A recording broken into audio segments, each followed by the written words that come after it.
like to introduce Kosinati Biko, chairperson of this, Chief Executive of the Steve Biko Foundation.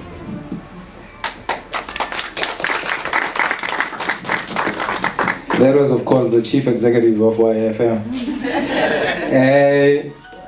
Briefly, I was asked to welcome all of you and to explain just a bit why it is that we get together in this way.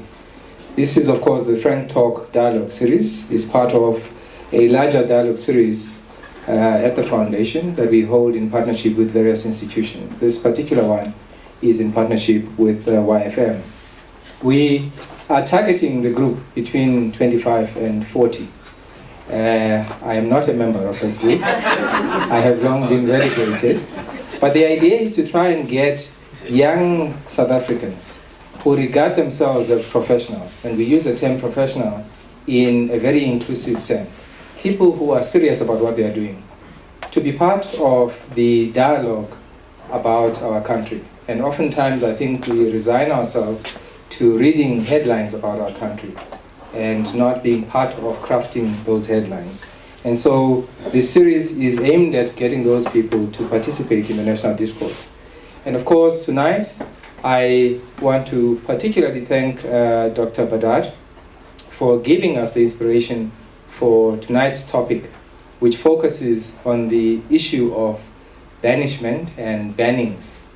Now, he has just finished a book which is published, available at the back, called The Forgotten People, which focuses on this category of activists, people who contributed to our democracy but tend to be lost when we tell the story of sacrifice in South Africa. It does, of course, also coincide with the banning of many institutions 35 years ago on October 19th, and hence the combination of the two. Now, lastly, the issue of banning that we talk about today may have a historic context. I think, though, it is not entirely lost in the contemporary setting. I think that there is a tendency in South Africa of othering each other and pushing many people outside of certain spaces. So for holding one set of political views, you may be pushed outside of certain spaces. And I think we need to be mindful of the contemporary relevance of the topic tonight. Thank you very much.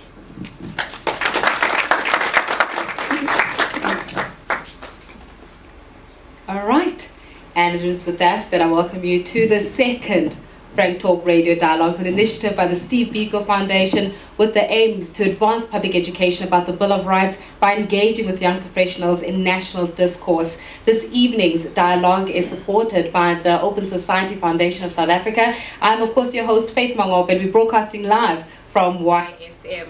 Now, in commemoration of the 35th anniversary of the October 19th, 1977, actually, it is the most amazing thing, actually. And when you begin to speak about it, you get caught up and your tongue gets caught up because it is Black Wednesday. And it is something that even it becomes so emotional, because this evening's dialogue will explore banning and banishment through the experiences of those who suffered this practice during apartheid. Now, if you would like to be part of this evening's discussions, do feel free to drop us an email, send us a tweet, or simply give us a call on 011 772 0992. I'm going to welcome my panelists. Thank you very much for joining me. I've got Mr. Kenny Rachidi, who is the former leader of band organization, the Black People's Convention. I've also got Dr. Saleem Badat, who's the author of The Forgotten People, Political Banishment Under Apartheid. And I've also got Mrs. Ntsiki Sisulu Singapi, who's the granddaughter to Walter and Albertina Sisulu. Thank you very much for joining me this evening, and welcome to our second Frank Talk Radio Dialogues. And I think we should give them a round of applause for taking their time to come and speak to us. Now, I'd like us to start off with you, Mr. Rachidi. Tell us a little bit about your days as an activist and what led to your banning. Very difficult. I don't know where to start, because my activism actually started very long ago when I was still at high school, but at least politically and really getting involved. I became the first deputy chair of Johannesburg Central Branch of the Black People's Convention. We do have a mic for this thing, yes. It's okay, it's our second one, we'll be fine, yes. That was in 1972, Yes. after BPC was formed. Then in 1973, a couple of our chaps who were leading the organization were actually banned. People like Chris Biko, Seth Cooper, and I think he's around here. He was actually our PR in PPC. They were banned. And immediately they were banned, actually I had to take over the office as acting general secretary. Yes. Until I became the president of the organization. And I think until the last, because when it was banned, I was the president. And the experience, the banning experience itself, could you kindly take us through that one? Well, I was banned after being detained at Marabi for almost a year. We were kept there, and apparently Krugerfeld were too hot, and he wanted us to get cold a bit. So he took us there. Most of us were there for a year. And when we were released, I was then banned for 5 years. I was confined to the magisterial district of Johannesburg. I was not supposed to have 2 people with me at a time.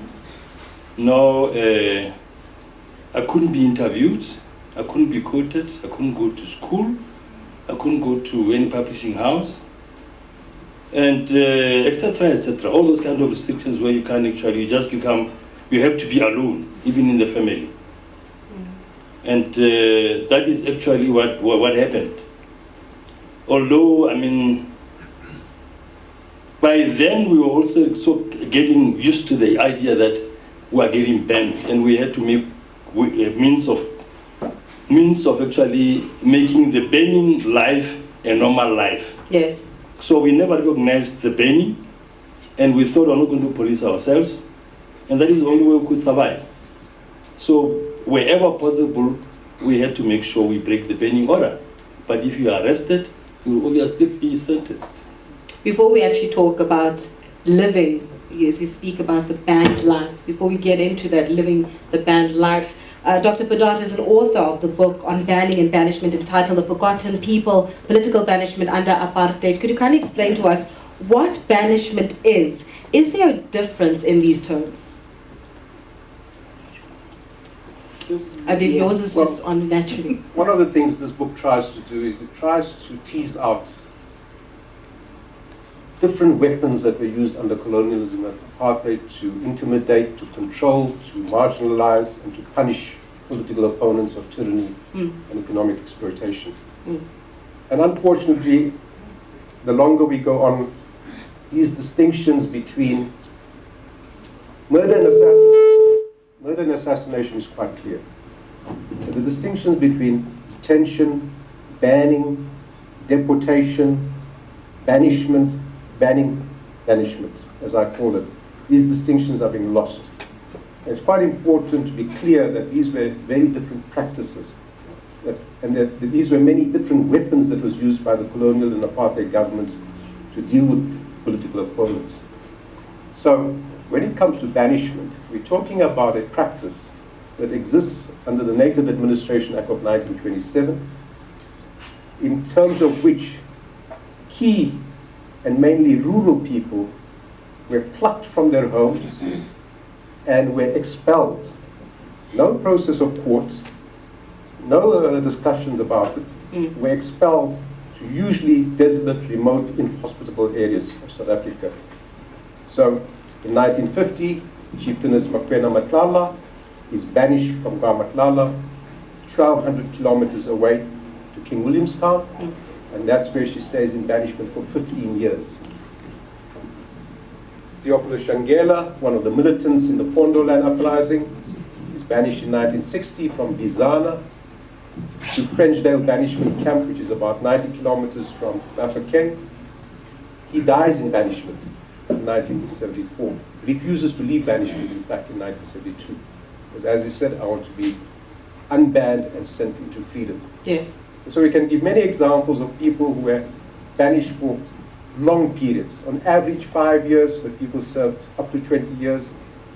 Of the 160 people that were banished, 150 men, 110 women, 17 people actually died in banishment. So banishment is quite different from banning. When you were banned, you were restricted to your home. In the same way that Mr. Rachidi is speaking about, under certain conditions. In the case of banishment, you were taken from your home and you were banished 1,500 kilometers away, usually to an area where you didn't speak the language. So Ben Barton was taken from Worcester in 1959 and banished 1,600 kilometers to Ingwavuma, to an area where he didn't speak the language. Yes. So that's a fundamental distinction between banning, and detention, and banishment. As we unpack the subject further, Ms. Sisulu, you were born and raised in a politically active family, and many of our relatives, in fact, were Pan. Can you tell us a bit about what it's like to have a family member and to have family members who have been banned, but also the impact as you, as a daughter growing up and a granddaughter growing up within that environment? Perhaps let me start where I hope to end, which is the interview that Dr. Walter Sisulu had in 1954 with George Hauser, where he was saying, I'm banned from being a member of the ANC, and I'm banned from the South African Indian Congress, and I'm banned from even attending a funeral. And then he continues to say, I was arrested at dinner, at a dinner table because I was at a gathering. Something that we would take for granted today. Of course, in 1964, Gokka Bettina Sisulu was then banned for 5 years, and then was renewed every 5 years until 1989, which came to about a total of 17 years of her being banned. So that was our life. So when we were born in the 70s, that's all we knew. And of course, later on, it was one generation after the other, because then it became Uncle Zolake, who was banned, and of course, Antlinte and Uncle Matsu then obviously went into exile. But that, perhaps if there is ever a silver lining in that, is that the only time we were able to gather at the house was during birthdays. 21st of October was very special to Gokko, and we all gathered. And that's a tradition we've kept as a family ever since. And so it's all we knew. Now, Mr. Rachidi, when we're speaking about it, because we want to bring it into modern terms, this is where I would like to even pose a question to you as a listener, because if you remember, last year in November, a group of people dressed in black protested against the controversial Protection of State of Information Bill outside the headquarters of the ANC in Johannesburg. It named their campaign Black Tuesday. Now, based on what became known as Black Wednesday, what they were saying. Now, according to the ANC chief whip, Batole Motshekga, called it a dilution, in fact, of history. And however, based on the definitions we've been given this evening, in fact, I'm going to pose this out to you as a listener.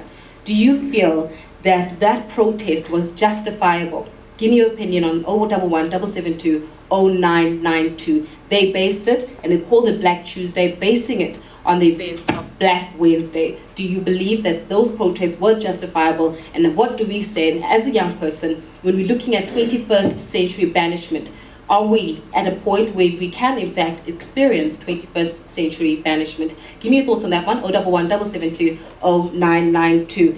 Now, as I was saying, Mr. Rachidi, when we're looking at contemporary examples of banning and banishment and restricting, community restrictions of communities as well as operations for individuals and organization, let's talk about freedom of expression, which is the term right now that is being used extensively. So we look at the contemporary examples, but of course, right now we're looking at freedom of expression as the contemporary example, or the what stems out of this modern or contemporary banishment.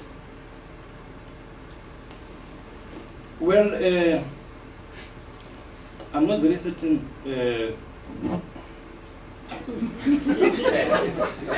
I think we should have just given you my mic. Yeah, yes, it would make life so much easier for us. I keep on forgetting, and it really disrupts me. It's okay. Well, we're talking about contemporary banishments, which I don't think I'm in a position to try and equate them or even, compare them with the kind of bannings that the experiences that we had during that time. Yes. Because like Ms. Sulu was saying that it really affects life, and it affects family life too. Can you imagine that when you get an occasion at home, and when some cousins or some uncles are coming in, you must actually be in a corner, or you must actually be in a room, you know, where you are not actually mixing with other people because you are banned. And it also doesn't make sense because you are not really banned because you were actually having some influential effect on the family. They believe you are actually influencing the nation, but now you're with the family, and you can't actually be with the family, you know. So I think to me, it really does affect lives, and it also depends in terms of, are you in a position to actually manage that kind of situation? And if you can manage it, then probably it becomes a bit better. And that is why I was actually saying that to us, we actually resolved that we are not going to police ourselves. And if somebody bans me, that means he's trying to put me in prison in my house, then he must actually come into my house and be a policeman in my house. I'm not going to police myself in my house. And that's actually what I think I can contribute in terms of that kind of situation.